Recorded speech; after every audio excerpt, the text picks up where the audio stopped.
A sloth, a donkey, and a curious human. Send a prompt and see what they're doing. One hits record with a question on his mind. Two brothers pick it up, see what they find. Corn takes his time, Herman's got the facts. Back and forth, they never hold back. My weird prompts, come on in, that's where we begin. My weird prompts, glad you're here. This episode was generated using artificial intelligence. Please verify facts. You know, Corn, this whole show runs on GPU compute, and we wouldn't be here without Modal. Seriously. And that's what powers all our text-to-speech. Everything you're hearing right now. They're an AI infrastructure platform. Developers use them to run GPU workloads in the cloud with zero infrastructure headaches. If you're building anything with AI, check them out. Modal.com. So Daniel sent us this one, and it is a heavy one. I will read his note here. A Hollywood-style rescue mission extracted two downed United States airmen from inside Iran in early April 2026. The operation drew attention because one of the downed airmen reportedly directed airstrikes on Iranian positions from his hiding place while awaiting extraction. This episode examines the mission from a military and combat search and rescue standpoint. Key questions include: what made this extraction unique compared to conventional downed pilot recovery operations? How did the airmen call in strikes from a covert hiding place? And what does that reveal about personal survival radios, location beacon technology, and modern aircrew communications gear? How did the team evade Iranian forces long enough for extraction to be mounted? And what does the operation reveal about United States Special Operations capabilities and planning for contingencies deep inside denied territory? Wow. Talk about a stay-in-the-fight mentality. I mean, usually, when we think about a pilot going down, the mental image is someone hiding under a thermal blanket in a ditch, just praying the helicopter shows up before the bad guys do. This guy turned his hide site into a forward operating base. Also, just a quick heads up for the listeners, today's episode is powered by Google Gemini 3 Flash. But Corn, we have to start with the sheer audacity of this. We are talking about southwestern Iran, the Zagros Mountains, early April 2026. This wasn't a training exercise. It really wasn't. And to give credit where it is due, my name is Corn Poppleberry, and I have been digging into the technical after-action reports and the reporting from the Times of Israel and the War Zone on this. The timeline here is incredible. It starts on Good Friday, April 3rd, 2026. A United States F-15EX Eagle II goes down. Now, the pilot was picked up relatively quickly, but the weapons systems officer, the WSO, who was a colonel, actually stayed on the ground, missing, for 36 hours because he was initially unconscious. 36 hours unconscious in the Iranian mountains with a $60,000 bounty on your head. That is a rough way to start a weekend. I read that the bounty was 10 times the average Iranian household income. Every local militia and tribesman in the sector was basically playing the most high-stakes version of hide-and-seek ever devised. And that is what makes the tactical innovation here so profound. Most combat search and rescue, or CSAR, is built around the idea of the golden hour, or at least a very rapid recovery of a static, passive survivor. In this case, the survivor was mobile, he was injured, and he was actively participating in his own defense by directing kinetic strikes. He hiked up a 7,000-foot ridgeline while injured just to find a spot where he could get his signal out and see the valley floor. Which brings us to the tech. How does a guy sitting in a mountain crevice, trying not to be seen, manage to call in an MQ-9 Reaper drone strike without every electronic warfare unit from Tehran to Shiraz triangulating his position immediately?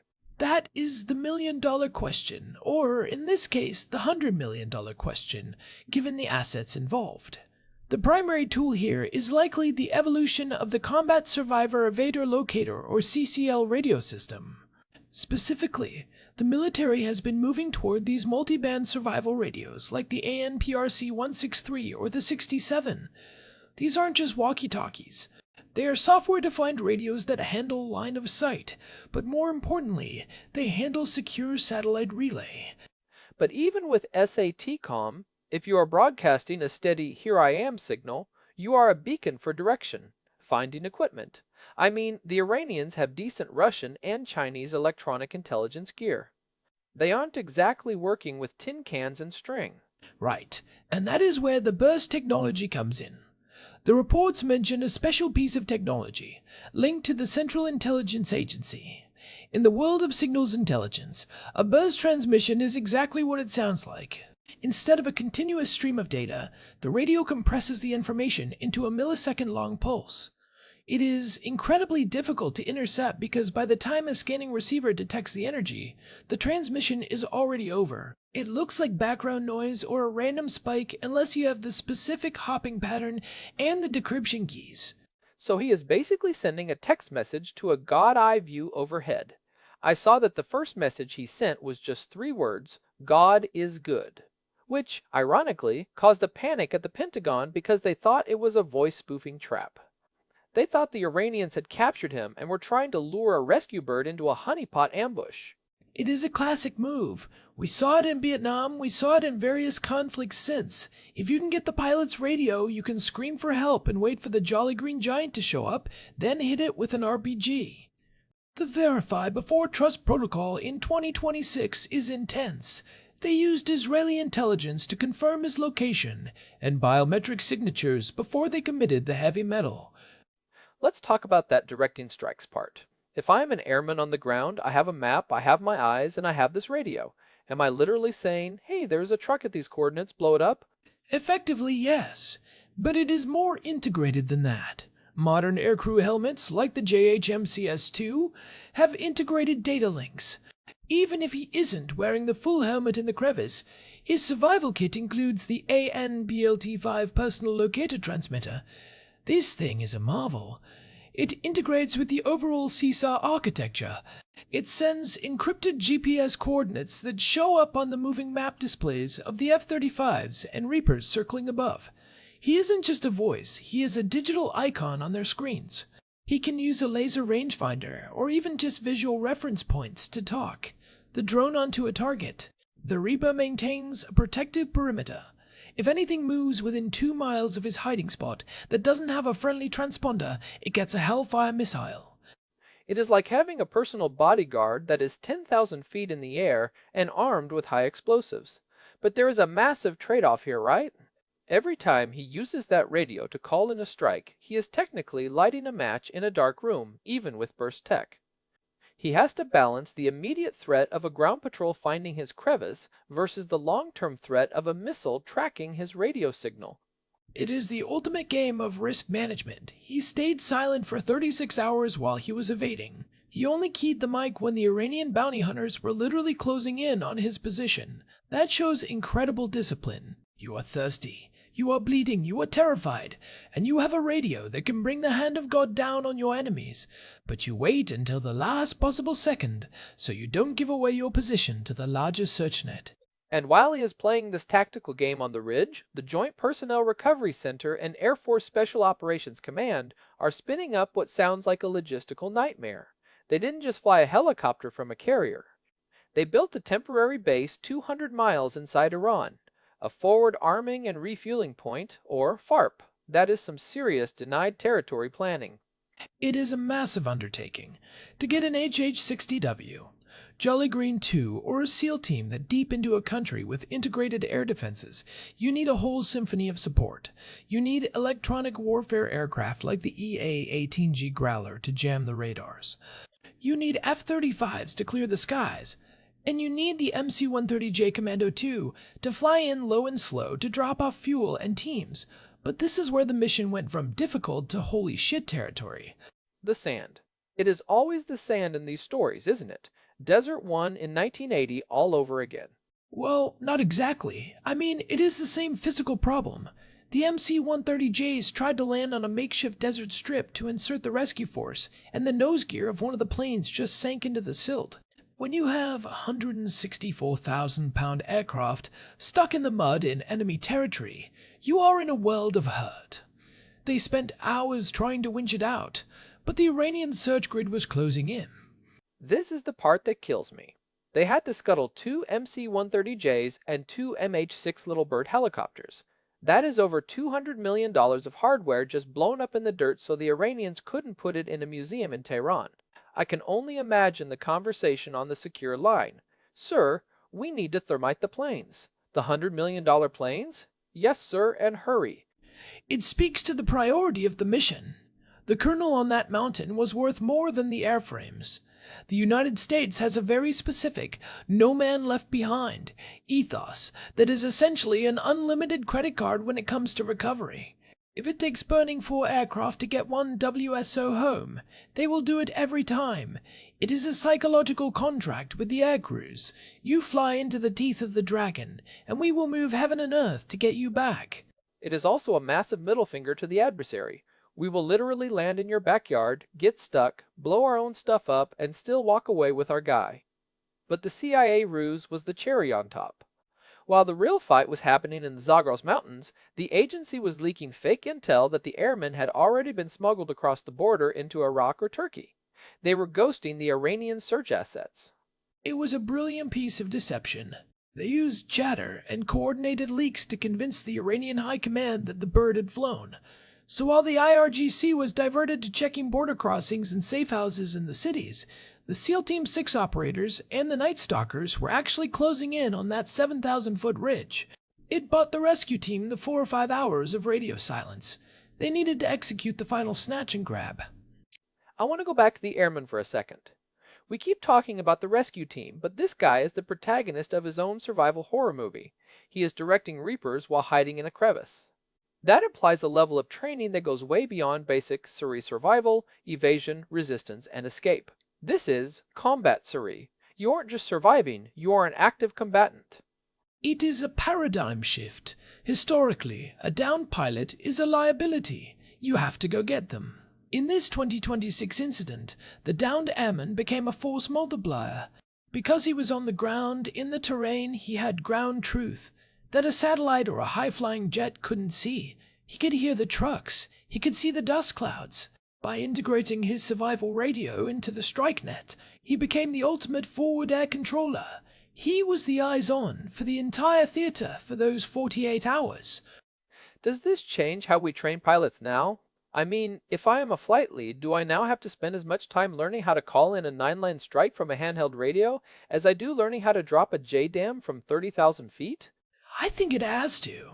If you look at the evolution of the gear, the distinction between aircrew survival equipment and special operations comms gear is evaporating. The ANPRC-163 that he likely used is the same radio carried by Joint Terminal Attack Controllers, or JTACs, on the ground. The interface is becoming more intuitive. It is less about memorizing complex radio frequencies and more about using an Android-based tactical assault kit, or TAK, on a hardened smartphone. You tap a map, you hit send, and the drone overhead gets the coordinates. It makes the evasion part harder though, doesn't it? If you are busy being a tactical commander, you aren't moving. And in evasion, movement is life, or rather, smart movement is life. He climbed a 1,300-foot vertical gain to get to that ridge. That is a hell of a hike for an injured guy. It is, but he chose a high height. In the mountains, height is an advantage for 2 reasons. 1, your radial line of sight is vastly improved. You can hit a satellite or an Illinois BACN, the Battlefield Airborne Communications Node, much more reliably if you aren't in a canyon. 2, it is harder for ground troops to surprise you. You can see them coming up the switchbacks long before they reach you. It gives you the buffer you need to call in that Reaper strike and reset the clock. What about the God is good signal? We brushed over that, but let's look at the second-order effects. The White House went completely dark. No tweets, no press briefings, nothing. People thought the president was incapacitated. That level of operational security is almost impossible in the modern age, yet they pulled it off. It was a total news blackout. They knew that if the Iranians saw any hint of a rescue operation in the media, they would redouble their efforts on that ridge. The uncharacteristic silence was actually a tactical weapon. By not acknowledging the shoot-down or the missing airmen, they denied the Iranians the propaganda wind that would have fueled a more frantic search. It kept the situation local, rather than strategic, until the SEALs were already on the ground. And the Israeli involvement. The Times of Israel reported that they provided real-time intelligence. I am guessing that means more than just a, hey, we see him on satellite. Oh, significantly more. Israel has some of the most advanced signals, intelligence, and human intelligence networks inside Iran. They likely had assets on the ground or nearby that could confirm the IRGC's movements in real time.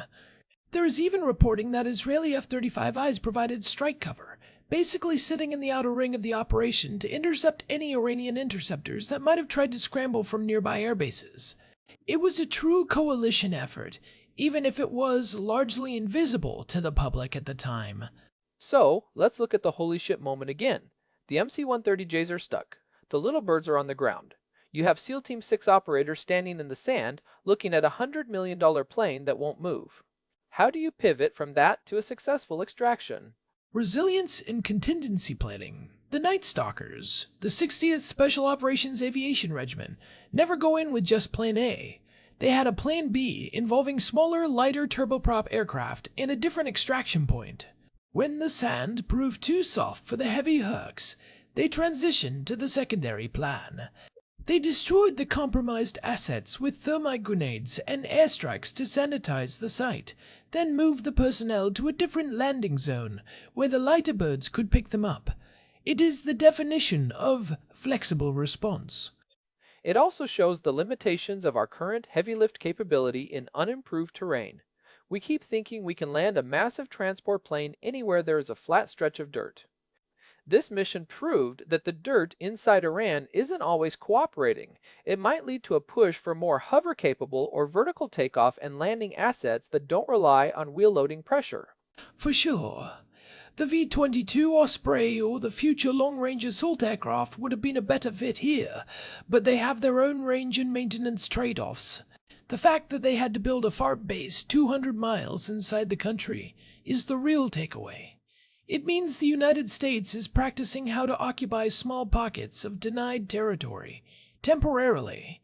That is a terrifying prospect for any adversary. It means nowhere is truly safe or behind the lines. It is basically sovereignty as a suggestion. If we can put a gas station and a SEAL team in the middle of your desert for 48 hours and you can't stop us, do you really control that desert? That is the geopolitical message. But for the military professional, the takeaway is about the integration of the airman into the kill chain. We've seen this in past episodes where we talked about the mechanics of rescue. Episode 1438, Engineering the Golden Hour, comes to mind, where the focus was on the rescue DNA. This Iranian mission took that DNA and evolved it. It isn't just about rescue anymore. It is about recovery and retribution. You don't just get the guy back. You punish the people trying to take him.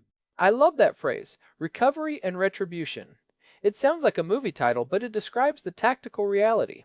So, if we are looking for actionable insights here, what is the first thing a pilot or a survival instructor takes away from this? Number 1, comms discipline is life. The colonel survived because he knew when to stay silent and when to burst. If he had stayed on the radio constantly from the moment his chute opened, he would have been a prisoner in an hour. He used his radio as a scalpel, not a hammer. And number 2 has to be the gear. If you are a military enthusiast or a professional, you need to look at the ANPRC 163 and the CCL Evolution. The ability to bridge line of sight and satellite without a massive manpack radio is the game changer. That airman had all that power in a device roughly the size of a thick walkie-talkie. And the third takeaway is the importance of deception in the digital age. The CIA's ghost extraction was just as important as the SEAL's bullets. In a world where everyone has a smartphone and every movement is tracked, the only way to operate in a denied area is to flood the zone with noise and false signals. You have to give the enemy too many targets to chase, so they miss the real one. It makes me wonder about the future of this. As AI and automated search drones become more prevalent, will a burst transmission still be enough? Or will we need even more exotic ways to stay hidden? I mean, if the Iranians had 1,000 cheap loitering drones with radio frequency sensors just carpet covering the mountains, would that colonel have stood a chance? That is the next war problem. We are currently in a window where our burst and stealth tech is ahead of the average adversary's persistent surveillance tech. But that window is closing. Future CSAR might involve swarms of our own drones acting as a decoy blanket to mask the survivor's signal. We are moving toward a very electronic version of camouflage. It is a fascinating shift. We went from smoke signals and signal mirrors to encrypted satellite bursts and Reaper-protected perimeters in just a few decades. But at the end of the day, it still came down to a guy with a broken leg climbing a mountain because he refused to give up. The tech is cool, but the will to survive is still the primary engine. You can't program that into a radio.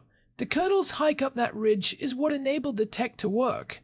If he had stayed in the valley, the signal wouldn't have cleared the peaks, the bounty hunters would have found him, and the MC-130Js would have never even launched. The human element is the anchor for the entire multi-billion-dollar machine. It is a sobering reminder of the stakes. $200 million of aircraft destroyed, a massive international deception campaign, SEAL Team 6, Israeli intelligence, and a 48-hour news blackout, all for one man. It is an incredible testament to the value placed on a single life in the Western military tradition. It really is. And it's a great example of why we do this show, to look past the action movie headlines and see the gears turning underneath. The how is always more interesting than the what. Well, I think we have thoroughly unpacked this one. It is a wild story, but the technical underpinnings are what make it a blueprint for future operations. If you are listening to this and you are in the community, I'd love to hear your thoughts on the FARP logistics. That part still blows my mind. Same here. The sheer brass required to set up a gas station in the middle of Iran is something for the history books. Alright, I think that is a wrap on episode 2003.